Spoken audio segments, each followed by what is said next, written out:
Hello, everyone, and welcome to another Atomic Mass Transmissions Live.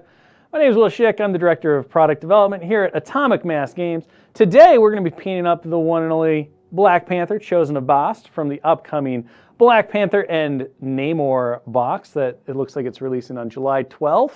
Thank you, chat, for pointing that out. But they'll be coming out here in the next month. We're going to put some paint on this cool miniature and his little Panther friend and just hang out and chill and chat. So with that, let's just get going. I can hear myself in Anne's other room, and that is really throwing me off. You don't have to apologize. You do you. You do you. I'm just here, Anne. I'm just here to do things. Mostly paint for, an hour-ish. And then I got to go make some Venn diagrams with Brandon. My boy Brandon. We're going to make some Venn diagrams. It's going to be very exciting. Boop, boop, boop, boop, boop, boop, boop. Long-time viewers of the channel, you'll be very excited to know we're back with the Huldra Blue. It's been a long, long time, but today, Huldra Blue is back. Back on the palette, back on the mini. It was time. It was time. Anne, please turn down your volume. You're blowing it out over here.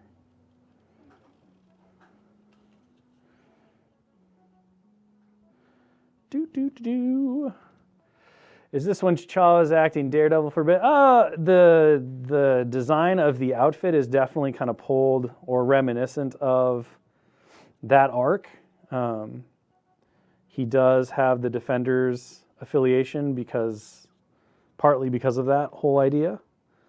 But of course, we also have a jungle base and an actual Black Panther as well, so it's a bit of a mix, but it's certainly within that time period, where you have these kind of ideas of T'Challa going to the United States and kind of living outside of Wakanda for a bit and making friends among some of the Defenders and everything else. Was the Panther on the base always planned?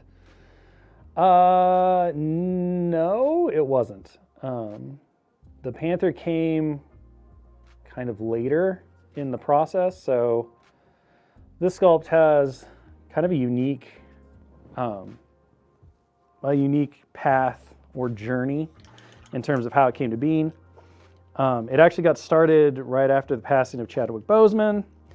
Internally, we were, of course, like everyone else, pretty bummed about that whole situation. And discussion kind of became like, wouldn't it be cool to do a Black Panther mini or a resculpt of Black Panther that was a bit, that was kind of done in memory of Chadwick and, what he brought to the character through his portrayal in the MCU and everything else, but do something with that in the game. And we didn't really have much of a plan. We just knew we kind of wanted to do it. I think from an internal standpoint, it was a bit of our personal, coming to grips with the whole situation and how it was very sudden and no one really expected or knew it was coming, all of that stuff. And so we kind of talked about it. We had some time available way back when to do just that. And so we started work on the sculpt, and we got a sculptor involved and everything, and we kind of worked through it. And then effectively what happened is because we didn't really have a solid plan in place for what we were going to do with it, or how we would distribute it or things. We talked about a lot of different options. We discussed with our publishing partners at Asmodee, like, we want to do this thing. Here's some thoughts. What do you think? Like, could it be a convention thing? Could we do something else? We discussed with our great partners at Marvel a little bit about things, and effectively, events didn't really transpire in a way that got the miniature out. So he got put on a shelf for a little bit, and we didn't really come back to him for, honestly, a couple of years almost, just in terms of where he was. But we always knew that he was there and everything.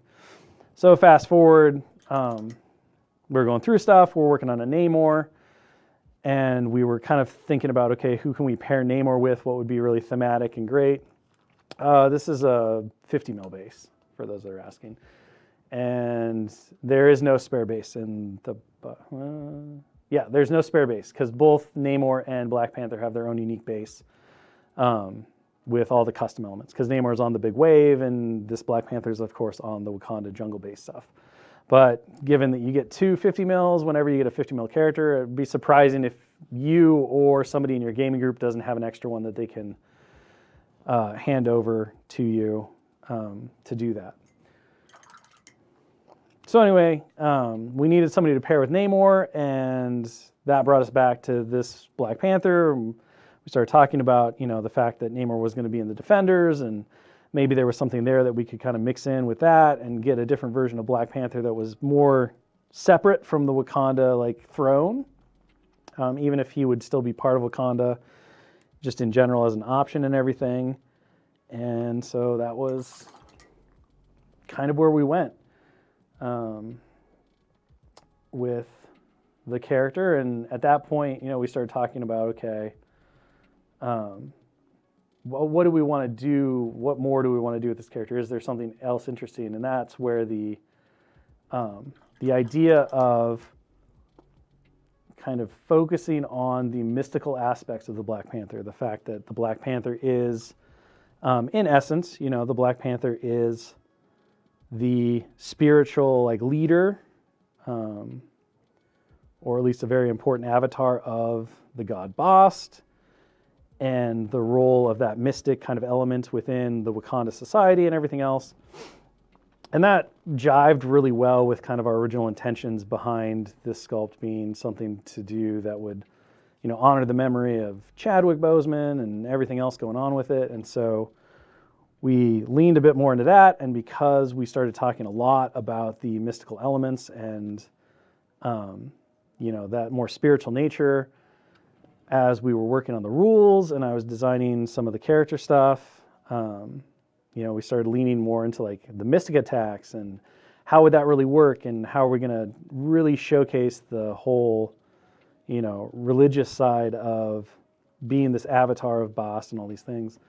And that conversation led to, well, if you're going to do all this, we should really give him a Panther, because in the comics he's obviously had, he's had Panther companions before, and it's something that you see a lot in the artwork and everything. And one of the neat things about, the idea is that you can obviously do the Panther as a real Panther, and make it an animal companion, right? Or you could look at the Panther something more along the lines of a spiritual avatar of Bast and paint it all mystical and ghostly. And so it provided a lot of really cool hobby options and opportunities for players as well.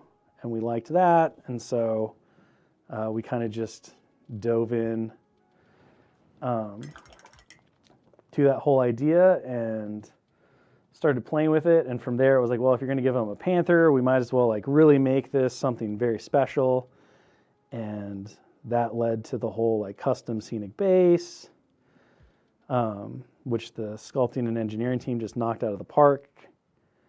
And it became this very, very neat offering alongside Namor, who I think Namor got really buffed up too, just based on everything we were doing for Black Panther. Every time we did something for this Black Panther here in terms of the sculpt and the design, we were well, we can't really let Namor look pale in comparison. You got to make sure that Namor, who's this huge character and really important and was very exciting to finally get into Crisis Protocol just based on his history with everything within Marvel and all of that, he had to stack up. So in some ways their in comics rivalry mirrored itself internally, and so we made sure that each one kind of stood equal to the other in many ways when it came to the design and everything else. So the cape is completely optional. So this is one of the really neat things about this miniature is that, a lot of the capes, they'll have plugs or male-female connectors to make the assembly easy. The engineers were really clever on this because of the way the cape works. So the cape actually connects through these grooves on the back of it that mirror the necklace. So he has his little like Panther necklace. And so the little teeth, the joins on the necklace there are how the cape actually like slots in. So if you leave that off, you can leave the cape off, no cape required, and you just have a Black Panther and the necklace is completely formed and everything. So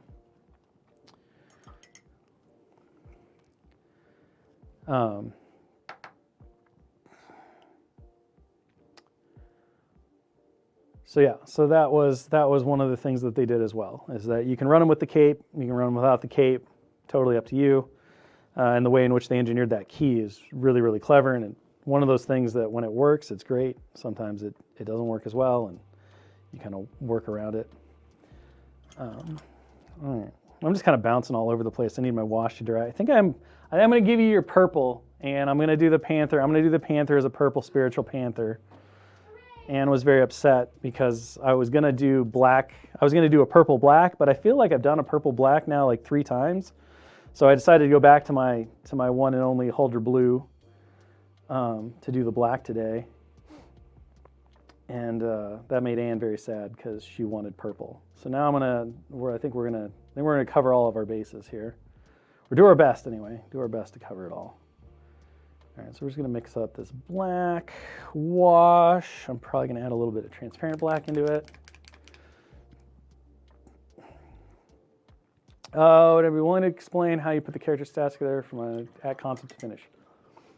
We can try to walk through that journey. That was a while ago.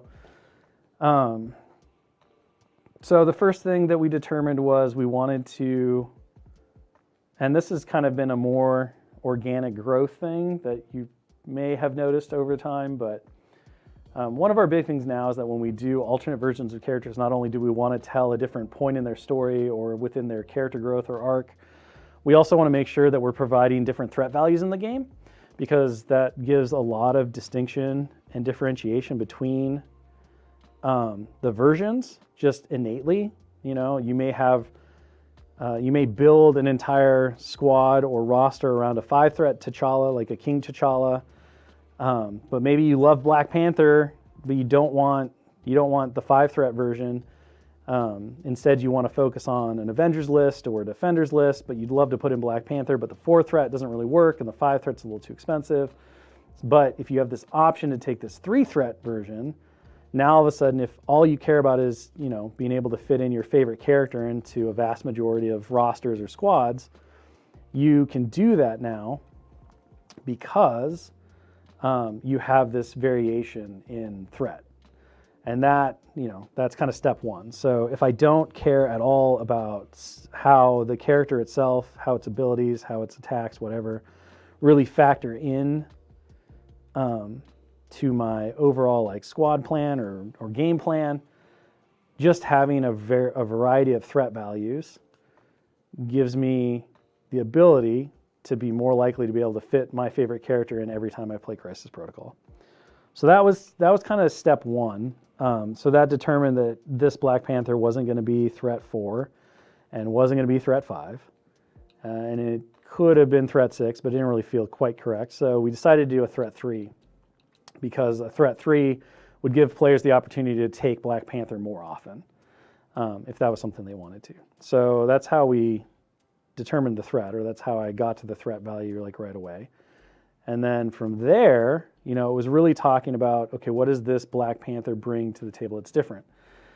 And it started, you know, with the idea that this Black Panther wasn't going to have a leadership because we already had 2 Black Panthers with leaderships, and it was real estate space in the card that could be better spent elsewhere. And kind of the idea was that if you want a leader Black Panther, you're going to take the 4 or the 5. There's no reason to take the 3. Especially with some of the other leaderships that have come out for Wakanda. You know, it's got a healthy amount of options and opportunities now with some of the other releases. And so with that in mind, right, we knew it wasn't going to have a leadership. So then it was just kind of like specking out the abilities and trying to decide. So I read a lot of the, T'Challa in New York comic arcs and looked at a lot of like his Defenders appearances and stuff to get some inspiration on what this character could do I also looked at the Coates Black Panther run because that had a lot to do with like Wakanda's spirituality and kind of its national religion and things like that, just to get some ideas for some of the more mystical elements, and just started putting together some ideas. So the idea that, you know, he would be very good at objective roles and things, you know, like pay to flips and things like that. That was a really interesting space to explore with this character that fit a lot of the different elements, you know, his intelligence, his wisdom, the idea that he's kind of the spiritual advisor or, you know, voice of his people, that kind of stuff. And then finding ways to do some interesting stuff with his agility and his skills that didn't feel like the things we had seen over and over again. So effectively creating the rule where, you know, you can't modify attack dice when you attack him, and that was born of, you know, thinking about how Venom and his symbiotic instincts prevent defensive modifications or rerolls, and could we just take that, flip that idea on its head, and effectively have a character that has an ability that stops attack modifications, right? Really simple, straightforward, but also very powerful, and a great way to kind of represent that idea of a very agile, like hard to pin down, hard to attack character. So we built through that stuff and added a couple other elements to his kit, you know, came up with the attacks and everything. But one of the things that wasn't baked in at the start that did come later was his original builder attack used to be, I think it was physical, just like all the other attacks, right? Because at the time, we hadn't really fully committed to the, you know, this guy is very much Black Panther as the spiritual icon or avatar of Bast. And so switching that came a little later in testing as we were going through and talking about, you know, what does he offer versus other Black Panthers, how is he different? How is he unique? How are players going to really like view this version of the character? What are they going to want to do with him? Where is he lacking? What would make him more interesting? And so that brought us over to the idea of just making all of his attacks mystical, because his spender kind of always was mystical, but his basic attack wasn't. So yeah, we had some fun with that and kind of going through, but that was really a lot of how he wound up in the position that he was in. And then at the same time that was going on, you know, we were discussing like all of the things we talked about with the pose and the base and how could we make him more exciting and interesting, and you know, I knew the Panther was getting added, and so we wanted to make sure that the attack was indicative of the Panther, and that let us get away with a bit more range because we kind of determined that, you know, he's sending the Panther out to attack people, and therefore it's not necessarily just a punch for him. Those kinds of like things, or considerations, I guess is the word that I want, maybe.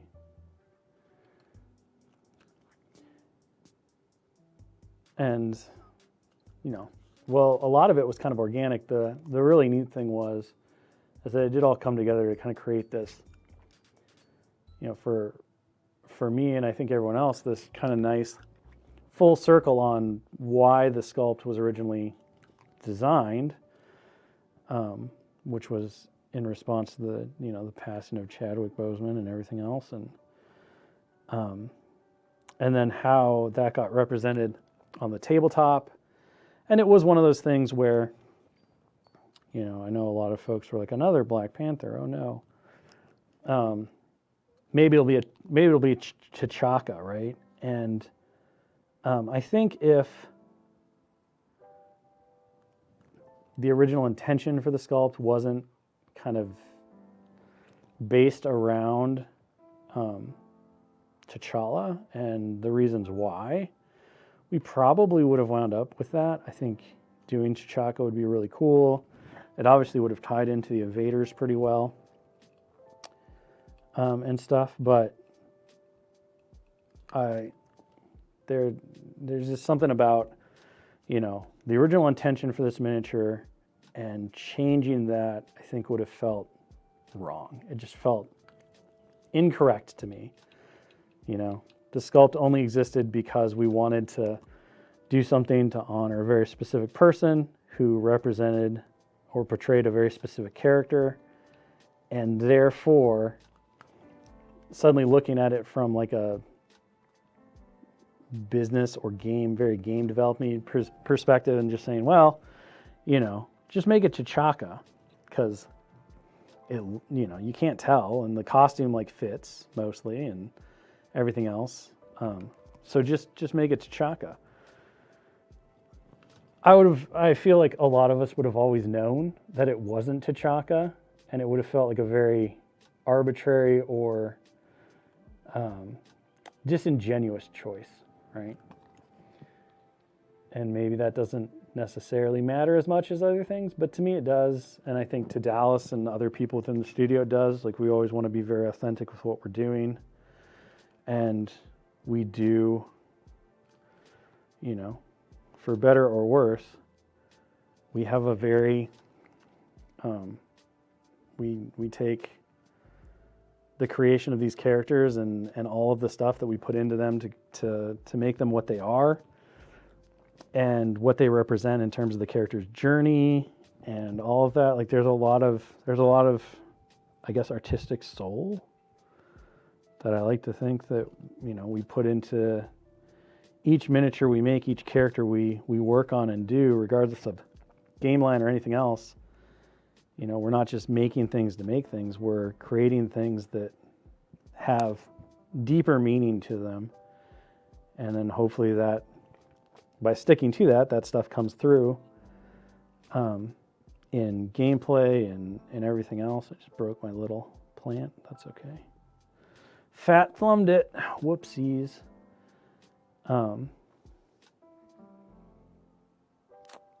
so that's why not T'Chaka. That's why, even though the timing worked out in a way where, you know, unfortunately, it meant there were 2 Black Panthers in relatively rapid succession in this year, which is not necessarily something we ever planned for or thought would occur. It's how it worked out. And we decided to kind of accept that for all the reasons that made sense, you know. We could have easily made this not T'Challa. Not releasing it wasn't really an option because we desperately wanted that Namor. And therefore we kind of looked at the available options and what we could do, and we said, you know what?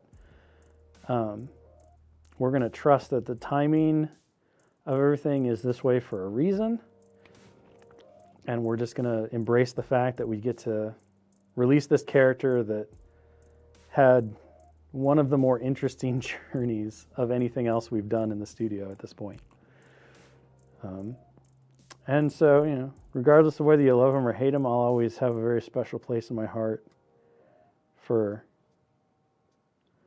how this character came to be, what he represents, how proud I am of, you know, what he reflects of the studio's mentality and its belief in what we do and its passion for the characters that we do and the respect and reverence that we attempt to have every time we, you know, get to play in these remarkable properties that we're so fortunate to be able to work in.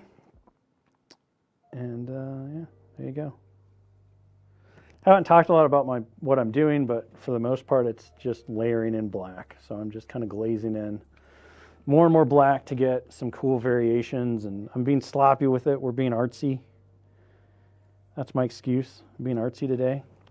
So I'm not too concerned about, you know, how smooth the blends are or anything. I'm kind of going for that classic comic book look where we got some really strong spot blacks and we got some other colors and it's muddy.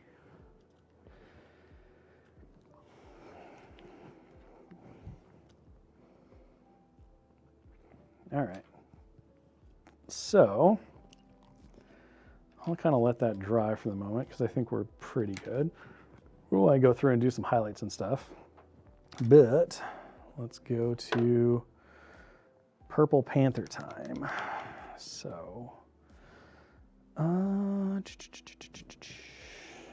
want to approach this. I think we're going to start by building up some hot spots. Normally I do this with the airbrush, but you know what? Whatever. We're making it up as we go along today.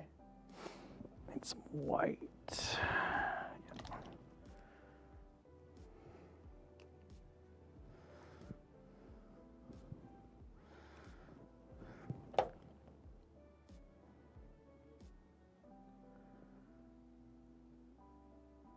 I'm just gonna think about where I want.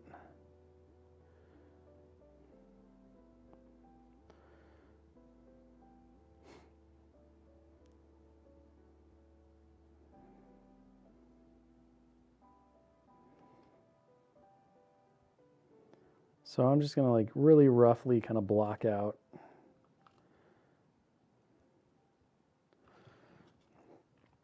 the places where I want the glow to be really strong, and then places where I want the glow to be less strong. And so we're just gonna kind of be pretty rough with our colors here. And then ideally, once we get done with that, you know, and we have this kind of like blocked out, when we add our purple wash and everything, we're going to wind up with some pretty cool glow effect that's going to make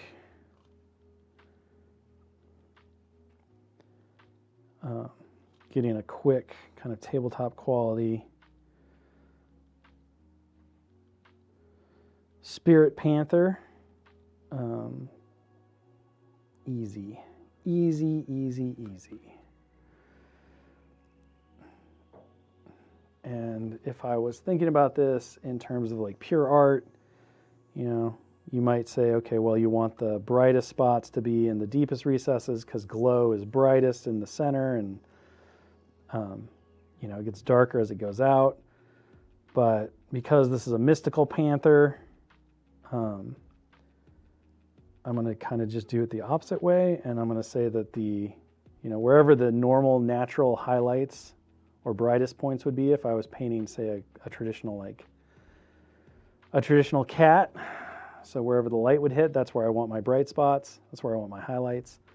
I'm going to do the same thing here. So the brightest areas of glow are going to be wherever I would put my highlights in a traditional sense. And wherever the shadows would be, or the darkest areas of the kitty cat, is where I won't put in as many highlights. And so that'll kind of make it look like, you know, the idea that there is a solid cat more underneath, and then it is glowing with kind of spiritual energy or power, as opposed to being a creature of light energy that is formless underneath, except for where those colors come through. So we'll see how that goes. But I like the idea that, you know, the sense that there is a more solid shape or form underneath it, and it's radiating energy rather than it's a formless mass of energy that radiates light. And that's just a personal choice, but it also makes it easier on me to paint. So, you know, sometimes your personal choices work to your benefit.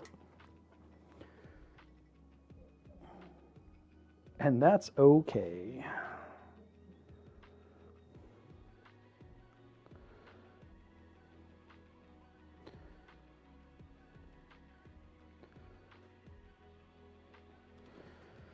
So at this point, I'm just kind of doing exactly what you would do if you were doing normal highlighting, right? As I'm just going back through and edge highlighting the spots where I think the color would be brighter or anything like that, not covering up all of my previous work. This also has the benefit of kind of smoothing out some of that brush work.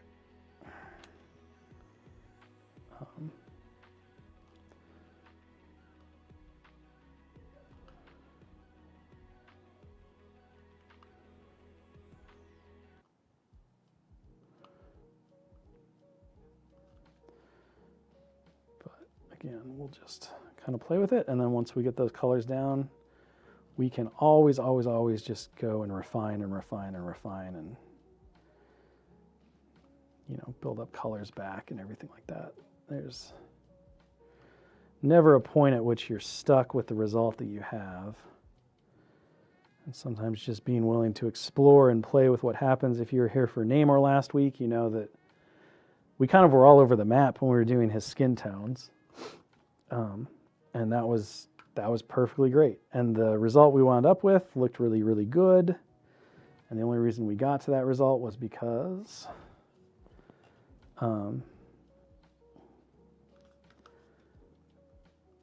we took the time to go on the journey. The skin tone journey, as it were. And without that, we wouldn't have ended up where we ended up, with quite as natural looking skin with all these different tones. That was a fun hour to spend. I don't have the patience. I'll be honest. I don't have the patience usually to do that with skin tones. I'm very like assembly line. We're going to do it this way and then we're going to be done. We're going to get in, we're going to get out. It's going to be great. So being able to kind of just really play with the glazing and the process and everything else, it was very enjoyable, and it was fun to kind of just see how the whole process like kind of went through and where it shook out.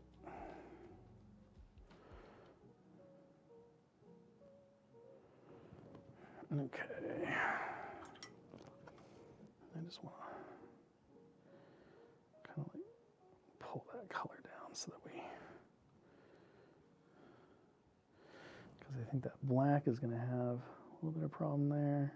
I'll do this.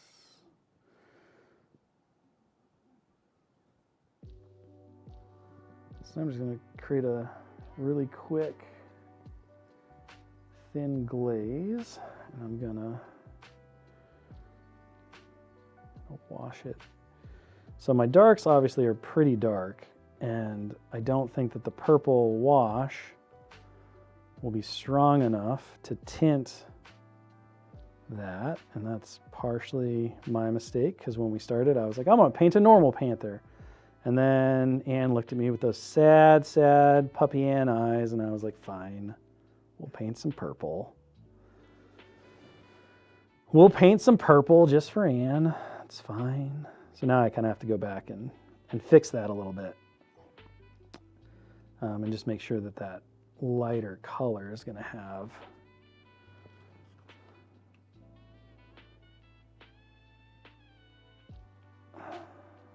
a chance to really stick and shine. But obviously I also don't want to make everything just white, right? I just want to add that little bit of element to it so that I keep that heavy contrast going on, which is going to hopefully help the glow look like glow and make everything work out.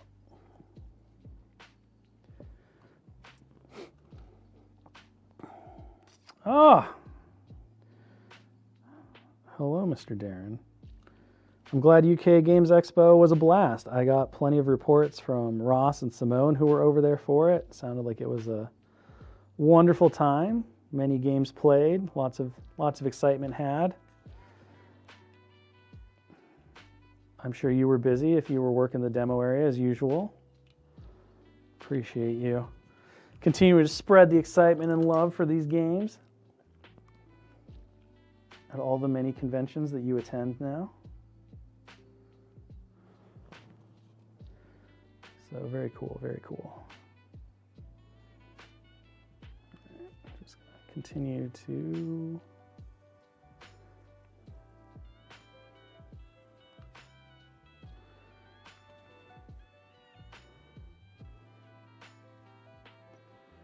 now I'm just kind of like refining back while the glaze is on there and everything. Our brights. And we'll give that a chance to dry.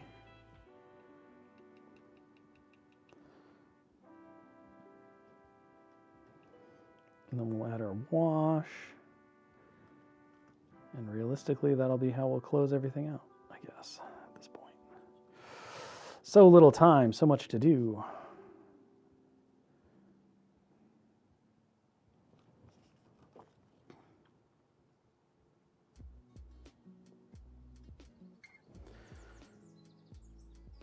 All right, perfect. Okay, we'll just let that dry.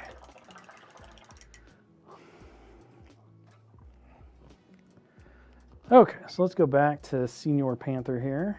We're just going to grab some of this, mix it into our black, and this is what makes the wet palette so nice.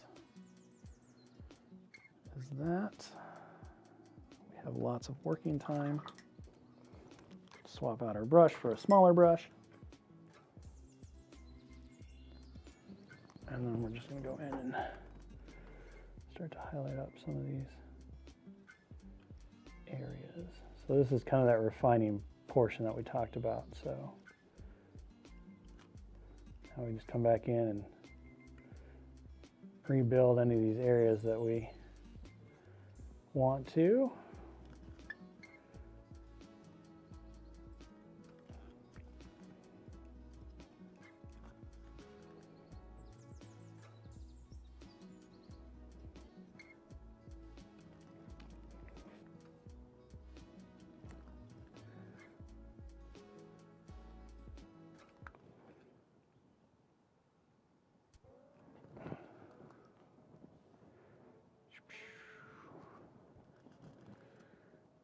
Oh, congratulations on not being last in the Shatterpoint event.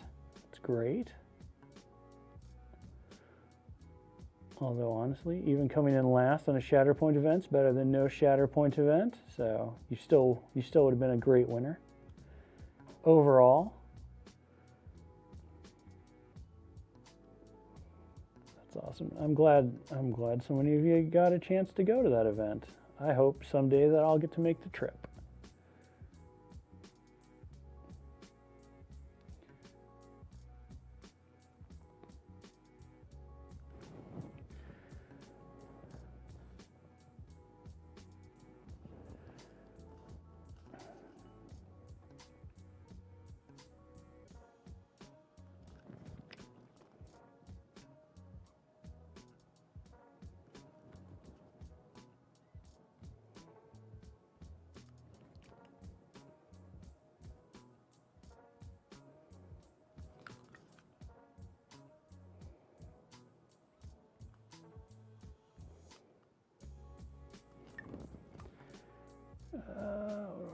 What do I want? Maybe this.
Yeah, so I'm kind of just refining the black overall, adding those little bit of like highlights and stuff with Huldra blue and some bright ivory. And so you could use like a turquoise for this or anything like that. The goal here is to just add a little bit of texture and a little visual interest and pop. And the challenge with this that I always struggle with is that less is more when it comes to this stuff. So you really want to make sure that you're not over, you know, you're not killing all of that contrast and everything, but you also want to make sure that you're getting enough of those little highlights in there that it feels like, you know, you've got the cloth and everything else. And so, you know, on the tip of the nose, places where that light would really bounce those. There goes my plant that I broke with my finger. That's okay. So places where those like little specular highlights and stuff would be, just adding those little like texture marks and everything. It's a totally optional step, but one that can be extraordinarily effective and fairly quick for how much time you have to spend on it overall. Like I said, the big trick is to make sure that you don't overdo it and that your little dots and scritches are fairly small. But if you do mess up, that's why I always keep that secondary brush in my mouth, like I have right now, because you can really quickly just come in and blend that stuff out before it becomes a problem.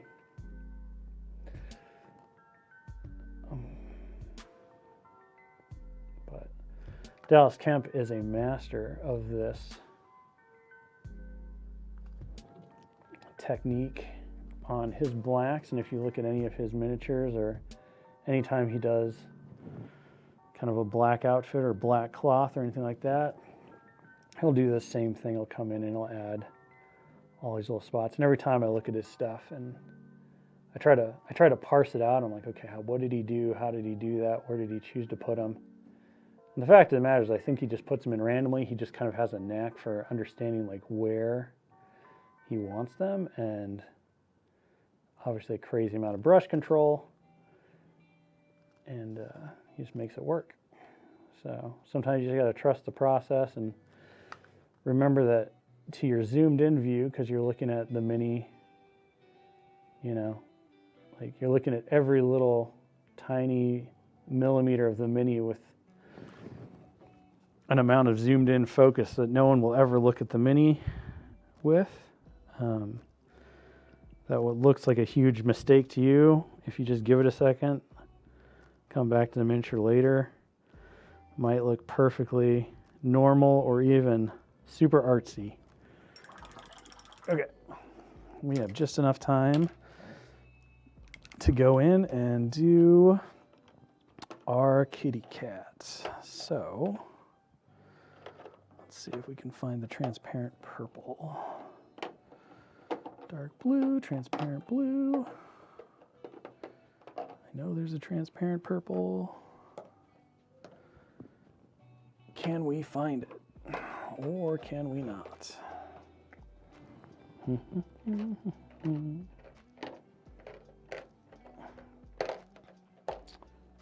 Green, yes, yes. Fluorescent purple. Not exactly what we're looking for, but I'll take it. Dark purple. All right, fine. Fine then. We'll do it ourselves. Why not? Okay. I give up on that. Ah, there it is. I gave up, and there it was. Look at that, Ann. Sometimes you just have to give up in order to succeed. All right, so we're just gonna put out some of these crazy colors. Got a bunch of fluorescent colors here. Got a little purple here. But we're going to kind of mix up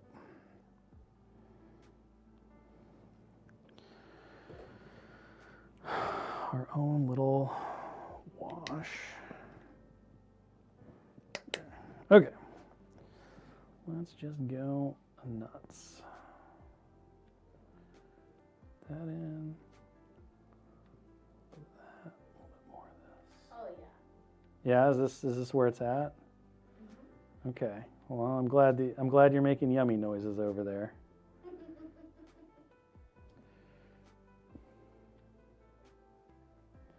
right, let's start with this.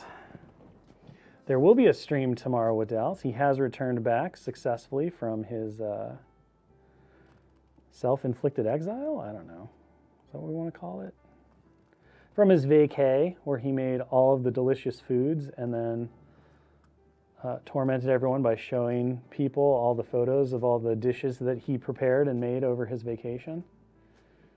And talked about, he was like, here's some French toast. This took me 2 days to put all the components together because I did all these things. And everyone's like, that looks delicious. He was like, yep, you'll never get any because I only do this when I'm on vacation. Like, well, that's fair. When it takes you a week to make your breakfast, what is anyone else going to say about it?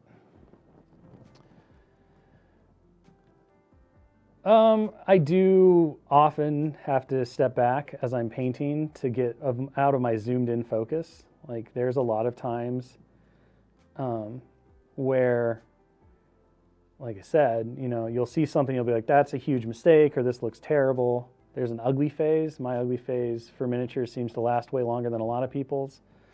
And I find that the ugly phase really is helped by a little bit of perspective, a little bit of distance, right? And then there's the paint drying aspect too. We talk about how a lot of the times you'll put a highlight on or colors on, and it'll feel like way too vibrant or way too strong. And in your head, you'll say, oh, I ruined that. I really screwed that up. I went too much. I went too hard on that color because we only go hard around here. And then by the time it dries, the effect will be almost unnoticeable. And then you're suddenly left with this whole thing where, you say, oh, that's weird. I thought I highlighted this thing way more than that, or I thought this color was way stronger than that. So giving yourself that coffee break, go grab yourself a cup of coffee or a drink, even 5 minutes away from the miniature and the table can make a huge difference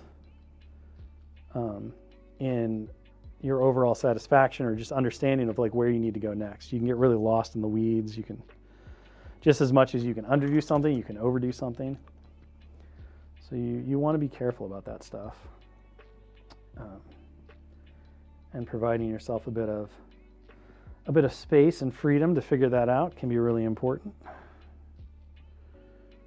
Now we're just going to go in and I'm going to start two brush blending a little bit here.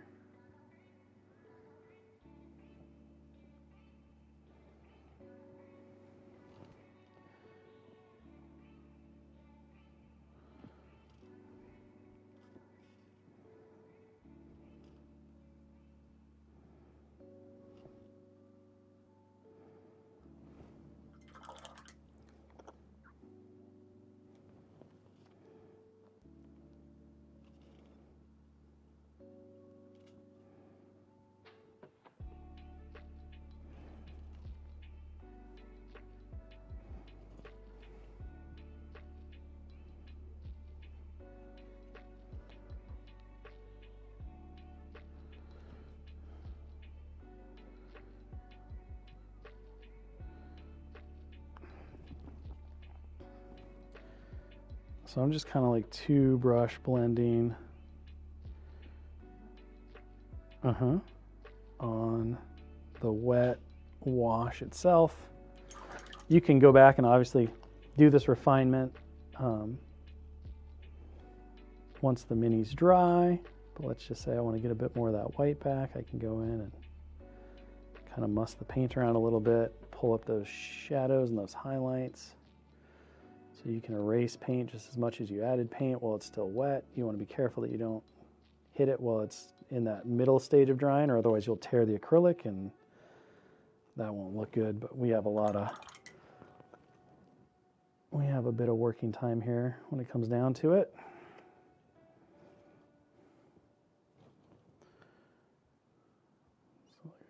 Again, make a very this panther belongs in the front of a trapper keeper, Ann. All the way.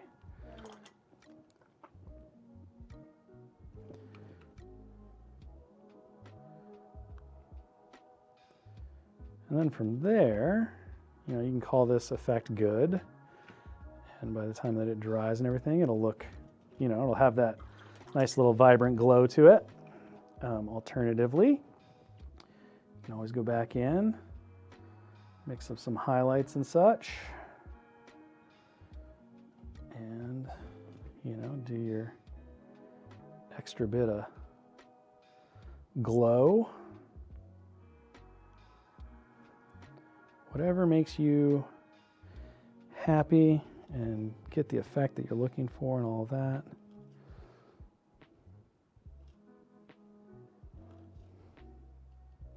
But the biggest thing, you know, to get effective kind of like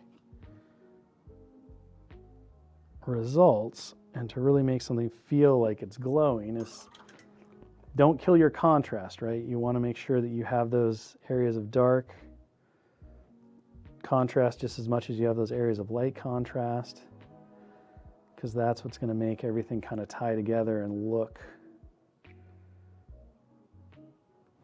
right. And it is, you know, it is up to you, whatever you feel, whatever you're feeling when it comes to the style and the shape of everything. And you can also rebuild up your lights and then go back in and do another glaze on top, and glazes can really pull things together. A lot of folks will do those glazes using an airbrush. You don't have to, you can use a brush. There's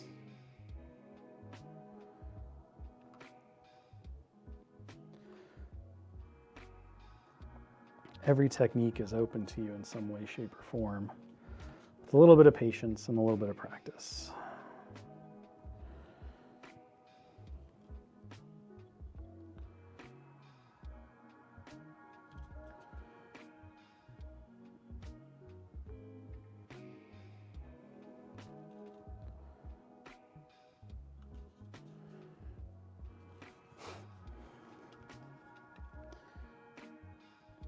One of the things I probably would come back and do is just make the glow a bit more on the underside, so we have a bit of a realistic looking panther going on, because he's dark on his underbelly, but like if he was a glowy creature, you'd have more glow going on underneath him too, because I imagine that, you know, he radiates light from all over. So we can add those elements here as well. And just play with the effect until we're happy with it.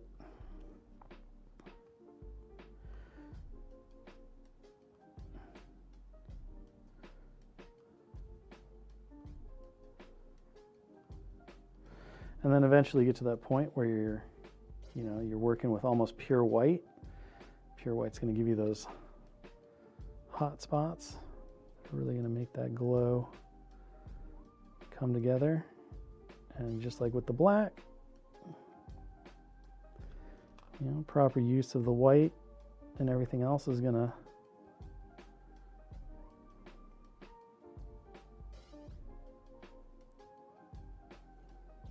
really make a big difference.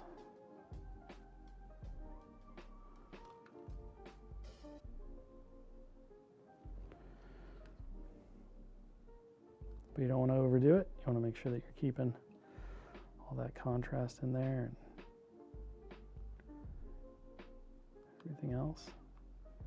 And if you go too far, you just come back in with your glaze, or like I did there, a little bit of a position where it's not quite right. And you're just going to rinse and repeat that process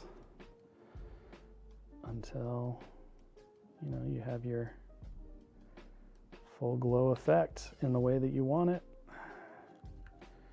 Then everything looks good. And you use kind of like how, you know, these colors are working. You can always let the wash and the way the wash fell guide your brush strokes as well. If you notice it's lighter in some areas or there's not as good a coverage, you can just use that to your advantage by building that out.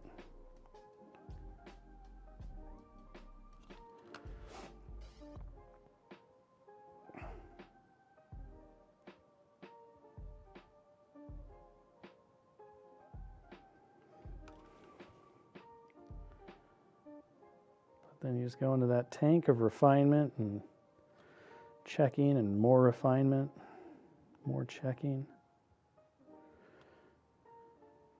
until you wind up with a situation that you're overall happy with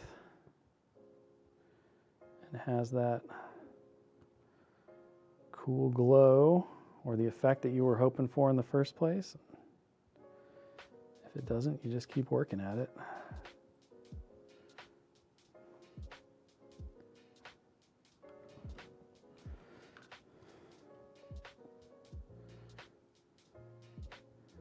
And obviously, if you're really, really concerned about making a great display piece, you might not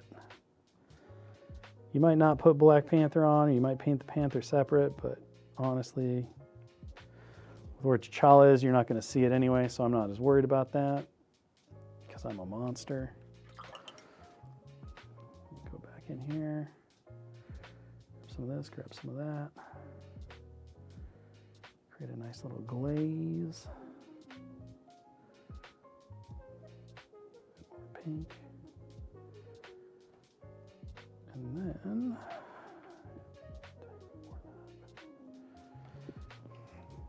just make sure that this is nice and thin. Not too thin, but that's okay.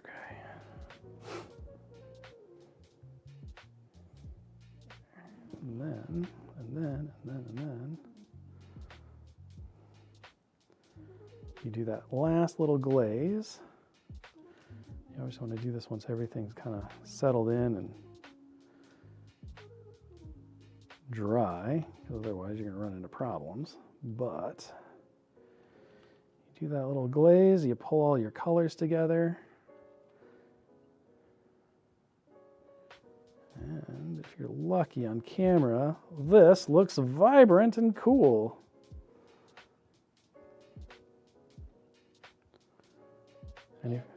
And if you're not lucky, it looks like garbage and you got some more work to do. But either way, you know, it's part of the process. It's just part of the journey that goes along with it.